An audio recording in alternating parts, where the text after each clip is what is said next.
Illustration 18. Gross total income of Mrs. Sita is 6,75,000 rupees. यहाँ GTI already calculate करके दिया है, यानी कि इनकम फ्रॉम सैलरी, उसी में रिटायरमेंट आ जाता है, house property, PGBP, capital gains, income from other sources, इन पांचों का सम ऑलरेडी दे रखा है। अब हमको सिर्फ डिडक्शन लेस करना है जिससे कि टोटल इनकम आ जाएगा। यहाँ पूछा भी वही है, compute her total income for assessment year 2022-23। अब देखते हैं डिडक्शन क्या क्या दे रखा है। सेकेंड पॉइंट में दिया है she deposited in RPF recognise provident fund ₹50,000। तो 80C में हमने पढ़ा है कि deduction in respect of life insurance premium provident fund except unrecognise provident fund. तो अनरिकॉग्नाइज प्रोविडेंट फंड को छोड़ के सारे फंड आ जाते हैं, तो रिकॉग्नाइज प्रोविडेंट फंड 80C में आता है, तो 50,000 अलाउ है 80C में। Third, she paid a donation to a political party 10,000 rupees by cheque. तो ये सेक्शन 80GGC में मिलता है, 80GGC में ये मिलता है, जो कि कहता है कि contribution given by any person to political party. ये सब मैंने ऑलरेडी पढ़ा रखा है, आप इसको वीडियो जाके देख सकते हो, प्लेलिस्ट बनी हुई है डिडक्शन की मेरे चैनल पे। उसके बाद क्वांटम ऑफ डिडक्शन में any amount contributed to political party और an electoral trust shall be allowed as deduction. कोई भी अमाउंट, बस शर्त ये है कि वो अमाउंट कैश के अलावा किसी अदर मोड से होना चाहिए, ठीक है। तो ये 80GGC में अलाउ होगा। 80GGB जब कोई कंपनी देती है पॉलिटिकल पार्टी को, और 80GGC जब कोई पर्सन देता है, इंडिविजुअल देता है पॉलिटिकल पार्टी को, कैश के अलावा किसी अदर मोड में। तो जितना भी अमाउंट देगा वो क्वालिफाई होगा। तो आप लिखोगे डिडक्शन अंडर सेक्शन 80GGC और 10,000 रुपीज, उसमें अमाउंट लिख देना आप। उसके बाद prime ministers national relief fund ₹15,000 by cheque. तो जब हमने 80G पढ़ा था तो हमने पढ़ा था कि नेशनल, PM और CM से रिलेटेड सारे फंड जाते हैं नो लिमिट के 100% में, यानी कि कैटेगरी A में, ठीक है। बस प्राइम मिनिस्टर का एक फंड जाता है B में, जो कि हमने ऐसे याद किया था कि सूखा, यानी कि prime minister drought relief fund बस B में जाता है, बाकी सारे PM, CM, नेशनल वाले फंड A में आता है, नो लिमिट का 100%, यानी कि 15,000 रुपए का 100%, पूरा 15,000 रुपए सेक्शन 80G में अलाउ होगा, और कुछ दे नहीं रखा 80G का इसलिए। और ऐसे भी इसमें 15,000 पूरा ही अलाउ होता, क्योंकि ये 100% वाली कैटेगरी में है, नो लिमिट के।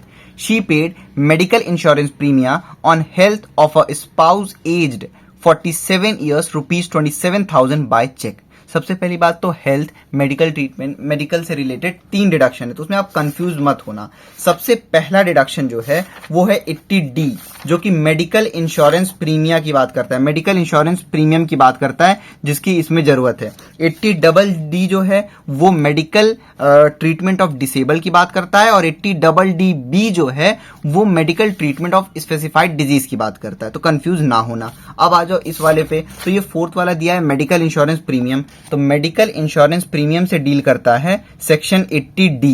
इसमें 2 कैटेगरी, एक 60 साल से कम की, एक 60 साल से ज्यादा की। तो यहां आप देखो क्या, और दूसरी चीज कौन कौन क्वालिफाई रहता है, सेल्फ, मतलब कि वो जो पर्सन है जिसका हम कैलकुलेशन कर रहे हैं वो खुद, स्पाउस और डिपेंडेंट चिल्ड्रन, इन तीनों में से कोई भी। तो यहाँ स्पाउस लिखा है, यानी कि क्वालिफाई है, ठीक। तो ऐसे सबसे पहले आपको देखना है, पता चला लिखा हो medical insurance premium on health of brother, तो आप ध्यान रखना भाई उनका तो क्वालिफाई ही नहीं है। तो मेडिकल इंश्योरेंस प्रीमियम है तो 80D में, ठीक। स्पाउस है तो क्वालिफाई है। अब एज 47 ईयर, यानी कि 60 ईयर से कम वाली। तो जब 60 ईयर से कम है तो चाहे सेल्फ स्पाउस, डिपेंडेंट चिल्ड्रन या फॉर पेरेंट, तो दोनों को ही 25,000 पर एनम का मिलता है। तो यहाँ स्पाउस इस कैटेगरी में आएंगे तो केवल 25,000 रुपए पर एनम का डिडक्शन मिलेगा।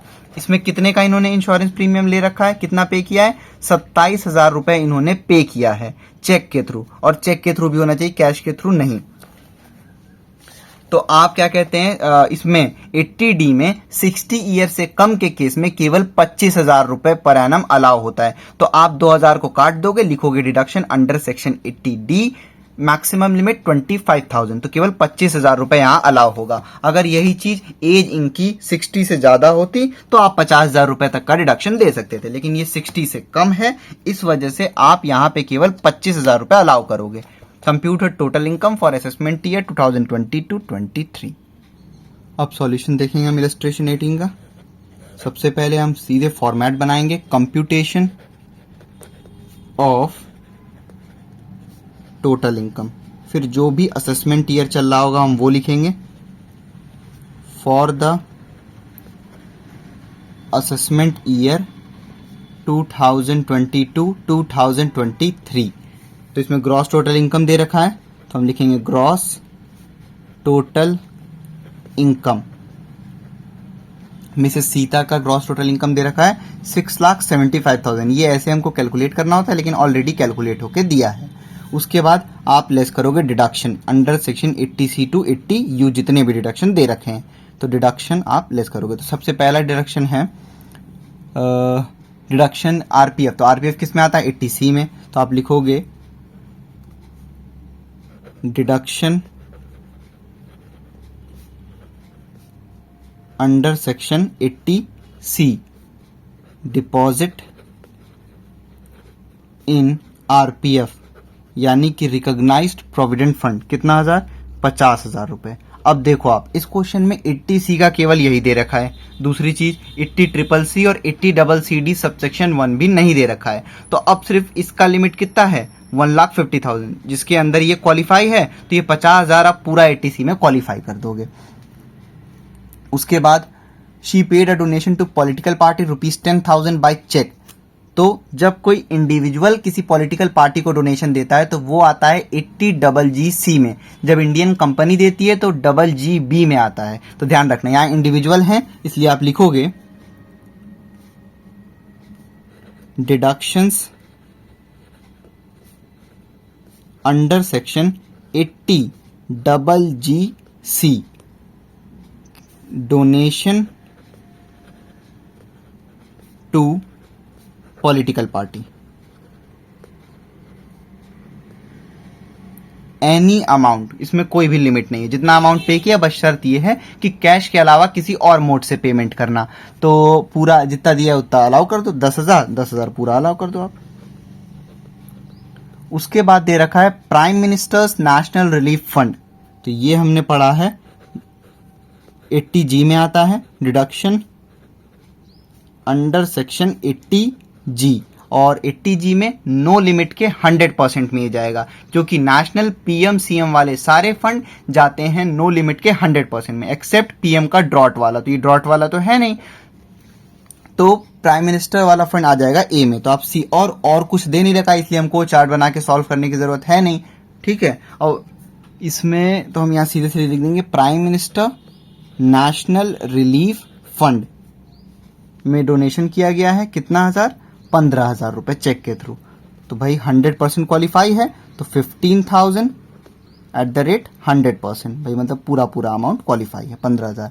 उसके बाद दिया है मेडिकल इंश्योरेंस प्रीमियम पे किया गया है on health of a spouse age 47 year 27,000 rupees by cheque. तो मेडिकल इंश्योरेंस प्रीमियम ऐसे देखते रहा करो आप, लाइन टू लाइन चलते रहा करो। मेडिकल इंश्योरेंस प्रीमियम यानी कि 80D। उसके बाद देखो ये किसके लिए है?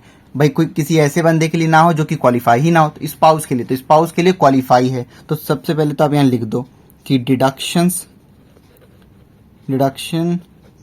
अंडर सेक्शन 80D की बात हो रही है।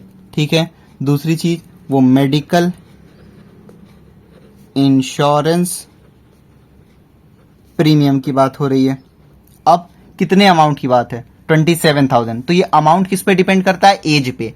ध्यान से समझिएगा, 60 ईयर से कम है, चाहे पेरेंट्स चाहे स्पाउस सेल्फ डिपेंडेंट, तो फिर 25,000 का मिलता है। अगर 60 साल से ज्यादा का है तो 50,000 सेल्फ डिपेंडेंट और स्पाउस वाले में, और 50,000 फादर मदर वाले में, पेरेंट्स वाले में। तो यहाँ पे पहली बात तो ये इनके स्पाउस के लिए है। दूसरी चीज एज जो है 60 साल से कम है, तो आप इसमें मैक्सिमम कितना अलाउ करोगे?